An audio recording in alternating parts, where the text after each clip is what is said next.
को भी एनडीआरएफ के तहत विशेष रूप से 138 करोड़ रुपए की राशि उपलब्ध कराई। और मैं आश्वस्त करना चाहता हूं आपके माध्यम से माननीय सदस्य को कि बिना किसी भेदभाव के देश में कई किसान ऐसे हैं जो स्वयं खेती नहीं करते, पट्टों पर अपनी जमीन जो या खेती करने वाले दूसरे साथी उनको दे देते हैं।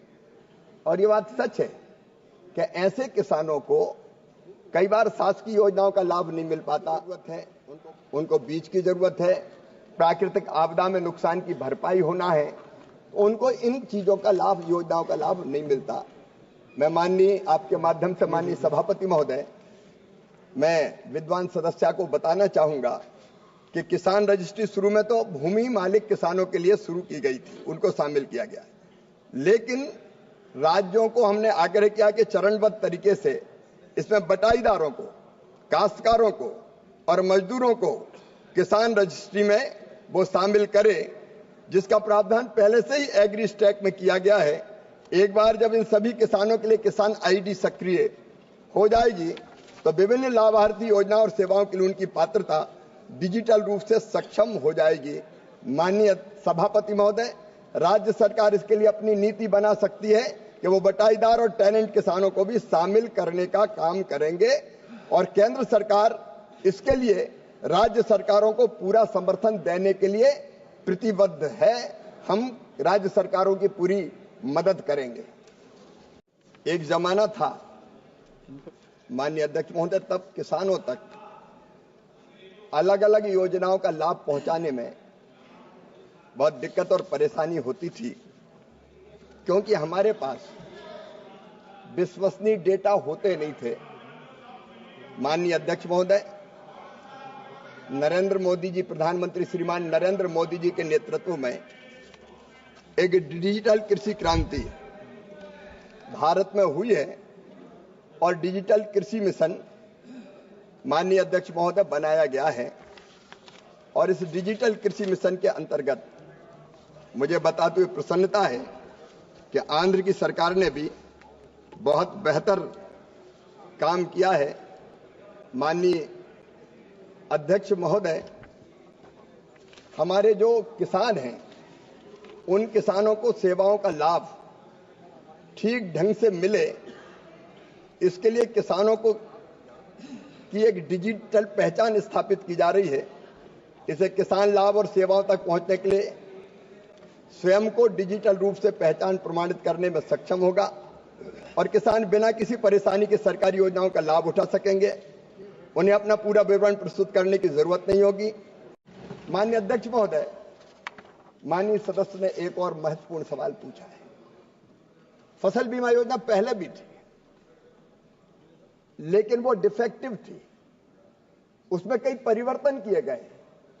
जैसे पहले प्रावधान था राष्ट्रीय कृषि बीमा योजना में क्या 100% क्षति होगी तब राज्य और केंद्र सरकार दावे की भुगतान की राशि का वहन करेंगे और उसमें अनावश्यक देरी होती थी, कभी राज्य का पैसा नहीं आया, कभी केंद्र का पैसा नहीं आया। प्रधानमंत्री फसल बीमा योजना में संपूर्ण जोखिम बीमा कंपनी को वहन करना होता है। मैं माननीय सदस्य महोदय को बताना चाहूंगा, फसल बीमा योजना की इकाई पहले तहसील हुआ करती थी, गांव नहीं होता था, पंचायत नहीं होती थी। और तहसील की इकाई होने का मतलब यह है कि अगर एक गांव के किसानों की फसल बर्बाद हो जाए तो राहत नहीं मिलेगी, 10 गांव के किसानों की फसल बर्बाद हो जाए तो राहत नहीं मिलेगी।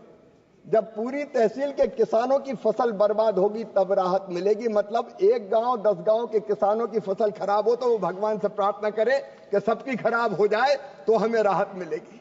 प्रधानमंत्री जी के नेतृत्व में यह फैसला किया कि प्रधानमंत्री फसल बीमा योजना में बीमा की इकाई ग्राम पंचायत को बना दिया गया, गांव को बना दिया गया, ताकि गांव में नुकसान हो तो दावा मिल जाए। माननीय अध्यक्ष महोदय, पहले ऋणी किसान आवश्यक रूप से फसल बीमा योजना उनको करवाना पड़ता था, आवश्यक थी उनके लिए। अब ये ऋणी हो चाहे गैर ऋणी हो, उनको स्वैच्छिक कर दी गई है, उनकी मर्जी, वो कराए चाहे ना कराए। और स्थानीय आपदा पहले सम्मिलित नहीं थी, अब स्थानीय आपदा को भी सम्मिलित करने का इसमें प्रावधान माननीय अध्यक्ष महोदय किया गया है।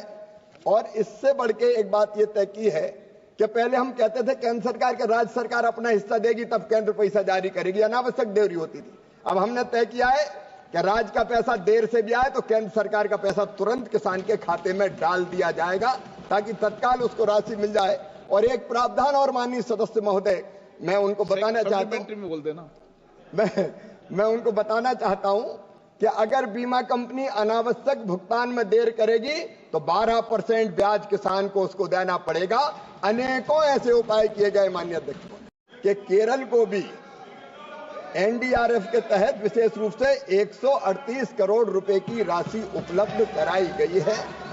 और मैं आश्वस्त करना चाहता हूं आपके माध्यम से माननीय सदस्य को कि बिना किसी भेदभाव के कहीं अगर संकट आएगा तो केंद्र सरकार राज्य सरकार के साथ खड़ी रहेगी, चाहे वो केरल हो, अन्य राज्य हो। उन्होंने भी मसालों की बात पूछी, मैं उनको बताना चाहता हूं पिछले दिनों रेड चिली के दाम कम हो गए थे माननीय अध्यक्ष महोदय, मिर्ची भी मसालों में आती है।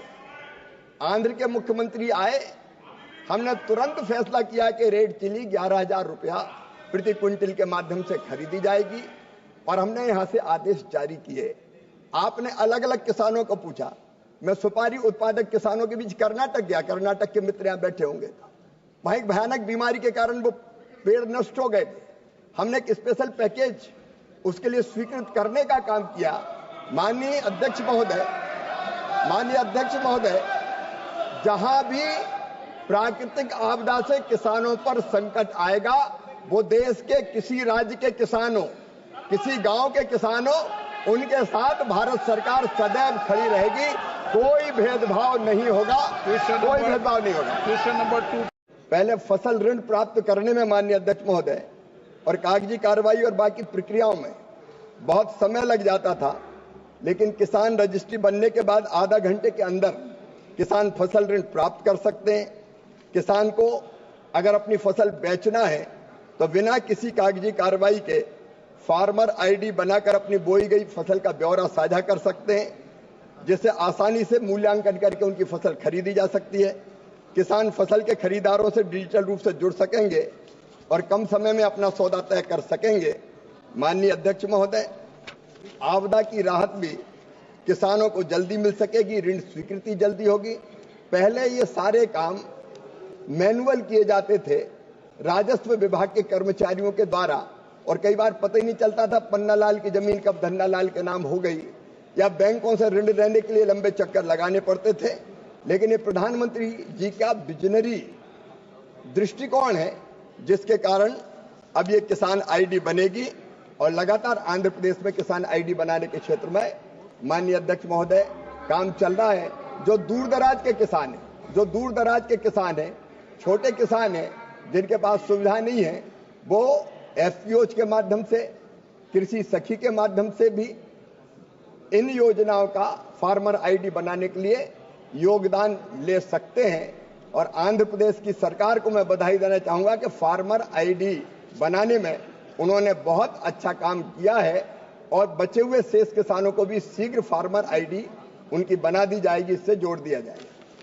कि केरल को भी एनडीआरएफ के तहत विशेष रूप से 138 करोड़ रुपए की राशि उपलब्ध कराई। और मैं आश्वस्त करना चाहता हूं आपके माध्यम से माननीय सदस्य को कि बिना किसी भेदभाव के देश में कई किसान ऐसे हैं जो स्वयं खेती नहीं करते, पट्टों पर अपनी जमीन जो या खेती करने वाले दूसरे साथी उनको दे देते हैं। और ये बात सच है कि ऐसे किसानों को कई बार शासकीय देख सकते हैं कि किसान कर्ज माफी योजना की लिस्ट जारी हो चुकी है। यहाँ पे पोर्टल भी आ चुका है किसान ऋण माफी योजना। अगर आप किसान हैं, केसीसी के माध्यम से किसी भी माध्यम से कर्ज ले रखा है तो आपके लिए अब तक की सबसे बड़ी खुशखबरी हो चुकी है। यहाँ पर देखिए कि किसानों की जो कुल भुगतान भी शुरू हो चुका है। बस और बस आपको केवाईसी करना अनिवार्य है। केवाईसी करते ही आपका कर्ज माफ कर दिया जाएगा। कैसे होगा पूरी जानकारी इस वीडियो में बताएंगे, वीडियो के साथ बने रहिएगा। किसान कर्ज माफी योजना की लिस्ट जारी हो चुकी है। सभी किसानों का कर्ज माफ होना शुरू हो गया है। इस पोर्टल पर कैसे होगा ये जानकारी हम आपको देने वाले हैं। सबसे पहले आपको लिस्ट में नाम चेक करना है। लिस्ट में नाम चेक करने आपको अपने मोबाइल में टाइप करना है पीएम और किसान।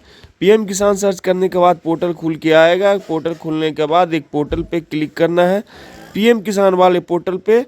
और इस पोर्टल पे खुलने के बाद आपको यहाँ पे एक नीचे स्क्रॉल करना है। स्क्रॉल करने के बाद नीचे आपको जो है मैं दिखाता हूँ आपको, बेनिफिशियरी लिस्ट वाला एक ऑप्शन आएगा। इसमें आपको जो है देखिए यहाँ पे न्यू का ऑप्शन आ चुका है। ये देखिए न्यू का ऑप्शन, ये जिन जिन किसानों ने कर्ज ले रखा है उन सभी किसानों के लिए लिस्ट जारी हो चुकी है। लिस्ट वाले पे क्लिक करना है। क्लिक करने के बाद दोस्तों तुरंत आपको अपना राज्य डालना है यहाँ पर, उसके बाद जिला डाल लेना है, उसके बाद सब जिला डालना है। देखिए यहाँ पे आपको डालना है अपना राज्य, जिला, ब्लॉक और गांव। ठीक है, राज्य, जिला, ब्लॉक और गांव डाल के गेट रिपोर्ट पे क्लिक करना है। अगर इस लिस्ट में नाम होगा तो आपका यहाँ पे अगर लिस्ट में नाम होगा तो आपका केसीसी कर्ज जो है माफ़ हो सकता है। तो जाएं अभी का अभी लिस्ट में नाम चेक करें, और अगर लिस्ट में नाम नहीं है तो नीचे कमेंट में बताएं। घबराने की ज़रूरत नहीं है, नीचे चैनल को सब्सक्राइब करके नीचे कमेंट करें। हम आपका कर्ज माफ़ करवाएंगे, हमारी टीम आपको गारंटी के साथ कर्ज माफ़ कराएगी। क्यों आपको मैं एकदम आसान तरीका बता देता हूँ। ये गारंटी देखिए यहाँ पे, अगर आपको नहीं है हुआ है तो इसके लिए आपको ऑनलाइन आवेदन करना होगा, जिसमें आपको बताना होगा कि आपका अभी तक कर्ज माफ़ नहीं हुआ है। इसके लिए आपको डीबीटी सर्च कर लेना है। डीबीटी के बाद एक पोर्टल खुल के आएगा, डीबीटी गवर्नमेंट ऑफ इंडिया का, यहाँ पर dbt.भारत। ठीक है, देखिए यहाँ पे गौर से देखिए दोस्तों, ये अभी जो अब तक का सबसे कोई नहीं बताया होगा जो तरीका बता रहे हैं। उसके बाद ये वाला पोर्टल खुल के आएगा।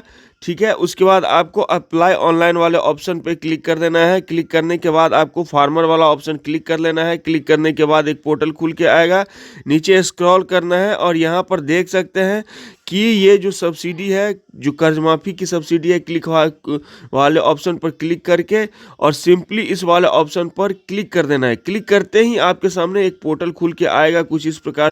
यहाँ पर देख सकते हैं न्यू फार्मर रजिस्ट्रेशन, और इस वाले में आपको अपना बैंक डालना है। ठीक है, उसके बाद बैंक का ब्रांच नाम डालना है।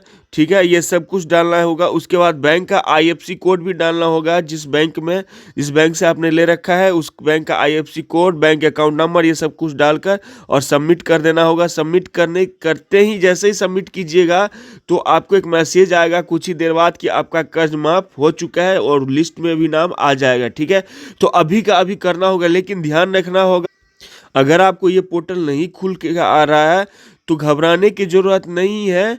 कुछ इस प्रकार से पोर्टल अगर नहीं खुल रहा है तो आपको घबराने की ज़रूरत नहीं। आप हमारे चैनल को सब्सक्राइब करके रख लीजिए, क्योंकि हो सकता है इसका आवेदन अभी फ़िलहाल बंद कर दिया गया हो।